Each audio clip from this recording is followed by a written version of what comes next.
Malam itu Holik baru saja sampai di rumahnya. Holik bersama istri dan anaknya baru pulang dari rumah kepala desa. Saat di rumah, istri Holik memberitahukan jika sepatu anak mereka jatuh di jalan. Holik pun terpikir untuk keluar lagi mencari sepatu anaknya itu.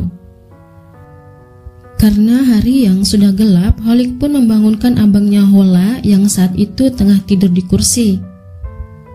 Holik membonceng Hola dengan motornya. Baru sekitaran 200 meter dari rumahnya, pria bernama Hori terlihat memegang celurit. Saat motor Holik sudah dekat dengan Hori langsung menghadang Holik dan Hola. Tiba-tiba dengan celuritnya dan tanpa ngomong apa-apa, Hori membacok Hola. Punggung sebelah kanan dan lengan atas sebelah kanan terkena bacokan celurit Hori. Holik pun memberhentikan motornya. Saat itu juga, Hori ingin membacok Hola yang ketiga kalinya. Untungnya, Holik berhasil menghalanginya. Sementara itu, Hola terkapar di tengah jalan desa. Saat itulah Hori baru sadar jika yang dia bacok itu bukanlah Hartono, orang yang harusnya menjadi sasarannya yang sebenarnya. Menyadari jika ia salah target, Hori langsung minta maaf. Holik yang terkejut kemudian berupaya mencoba menyelamatkan abangnya Hola. Sebenarnya Holik dan Hola masih ada hubungan keluarga. Mungkin karena pada saat itu malam hari dan karena postur tubuh Hola menyerupai dengan Hartono, maka Hori menyerang Hola. Hori saat itu berusaha juga ingin menolong Hola yang sudah dia bacok. Namun teriakan Holik membuat Hori takut kalau dia akan dibunuh warga. Hori pun kemudian lari ke rumah bapak kepala desa. Sementara itu Hola dilarikan ke rumah sakit terdekat. Namun karena banyaknya darah yang keluar, Hola pun meninggal.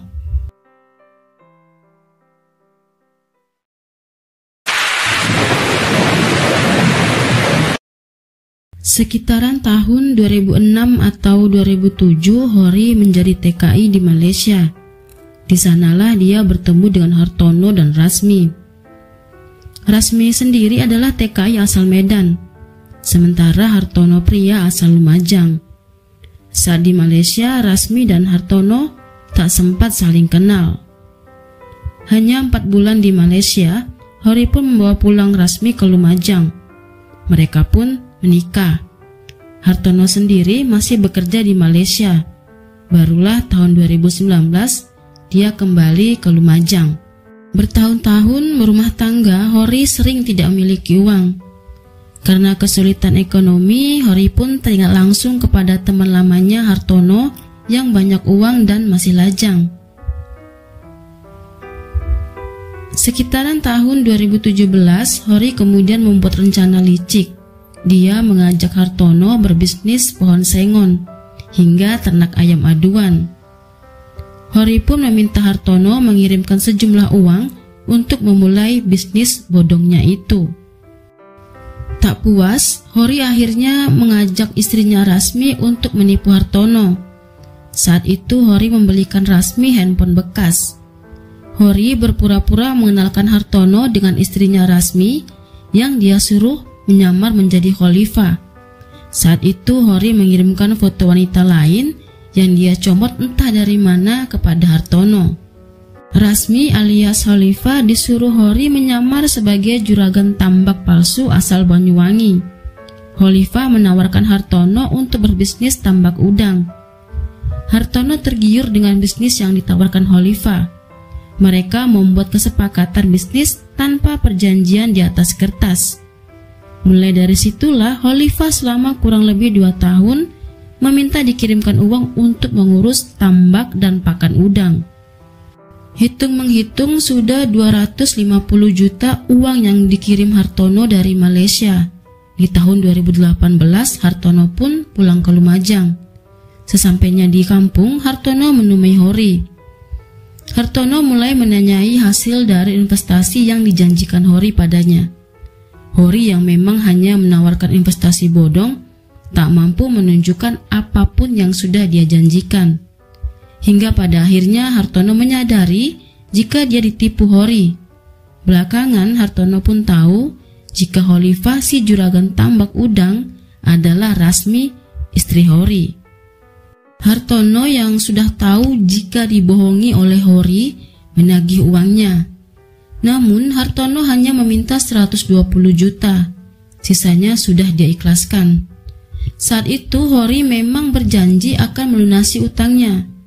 Memang Hori pada akhirnya berusaha membayar hutangnya dengan memberikan sertifikat tanah. Hanya saja Hartono tak mau, ia ingin uang cash. Tak lama setelahnya Hori malah pergi ke Kalimantan. Hartono berpikir jika Hori kabur. 2 kali dia mendatangi rumah Hori, namun Hartono hanya bertemu dengan Rasmi. Sebelumnya selama 2 tahun Rasmi yang menyamar sebagai Khalifah sering berteleponan dengan Hartono yang kala itu masih di Malaysia. Rupa-rupanya dari sanalah Rasmi menaruh hati kepada Hartono. Hingga suatu hari saat Hartono mendatangi rumah Hori, Rasmi mengadu jika Hori tak memberinya uang. Rasmi juga bercerita jika dia juga sering tak makan. Rasmi yang sudah muak dengan tingkah Hori meminta ikut pulang ke rumah Hartono. Hartono pun merasa kasihan dengan Rasmi. Kemudian ia membawa pulang Rasmi ke rumahnya. Bagi Hartono, Rasmi tak bersalah karena dia hanya disuruh Hori. Semenjak saat itulah Rasmi tinggal dengan Hartono. Masyarakat pun mulai bergunjing jika Hori telah menggadaikan istrinya pada Hartono untuk membayar utangnya. Sementara itu Hori yang sudah hampir 1 tahun di Kalimantan, suatu hari menelepon temannya. Ia meminta tolong mengantarkan beras ke rumah untuk Rasmi. Dari temannya itulah Hori tahu jika Rasmi tak tinggal lagi di rumah, melainkan pergi di bawah Hartono. Mendengar itu Hori pun marah.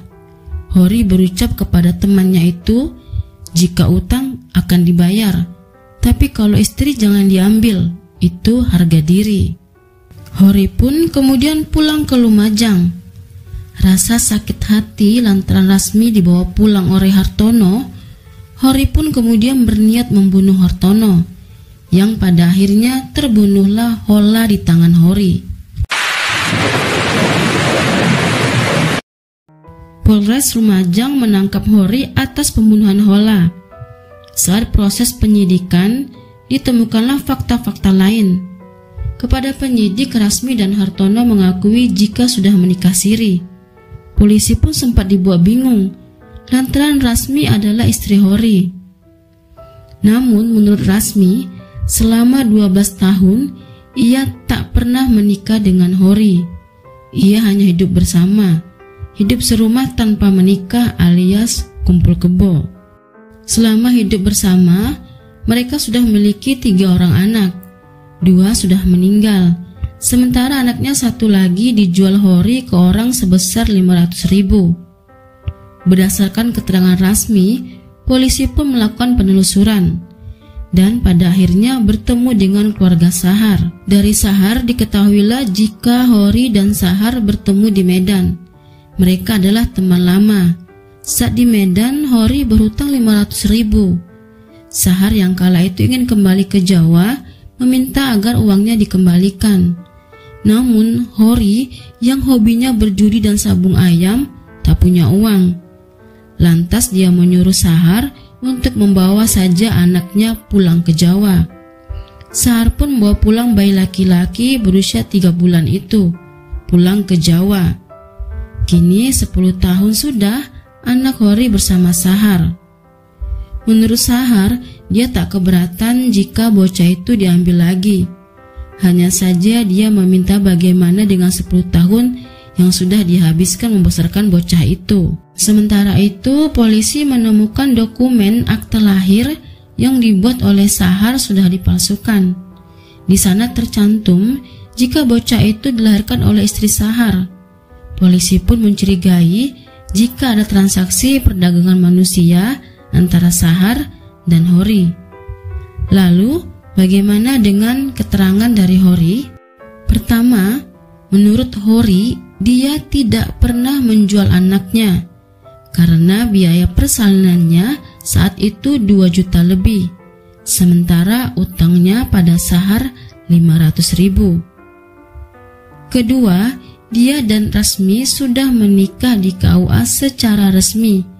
Karenanya, polisi menyelidiki apakah Rasmi dan Hartono telah kumpul kebo.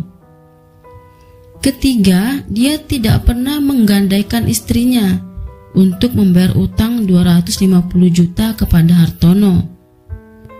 Keempat, dia tak lari ke Kalimantan karena menghindari hutang, melainkan pergi ke sana untuk menjual pisau agar bisa membayar hutang. Dan yang kelima, dia tidak bermaksud membunuh Hola yang ternyata masih memiliki hubungan kerabat dengannya. Dia hanya salah orang dan sudah meminta maaf.